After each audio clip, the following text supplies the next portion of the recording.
అత్తసొమ్ము అల్లుడు దానం చేసినట్టు సీఎం చంద్రబాబు రాష్ట్రంలో భూములను కాలుచౌకగా కట్టబెడుతున్నారని విమర్శించారు రైతు సంఘ నేత వడ్డే శోభనాధీశ్వరరావు.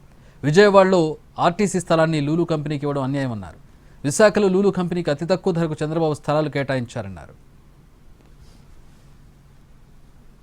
అత్త సొమ్ము అల్లుడు దానం చేసినట్టు ఈ రోజున రాష్ట్రంలో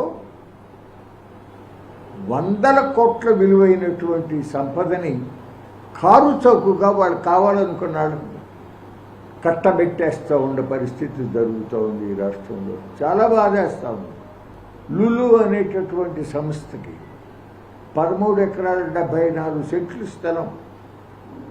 అక్కడ మార్కెట్ విలువ ఎంత ఉందో తెలుసా అండి? గజం 30,000. రిజిస్ట్రార్ ఆఫీసులో విలువ కూడా ఎకరం దాదాపు 15 కోట్లు బాబు. అటువంటి భూమిని కారు చౌకగా కట్టబెట్టేయటమే కాదు, అది సిఆర్జెడ్ పరిధిలో ఉంది, కోస్టల్ రెగ్యులేటరీ జోన్ పరిధిలో ఉంది. దాంట్లో నిర్మాణాలు చేయడానికి వీల్లేదు. అత్త సొమ్ము అల్లుడు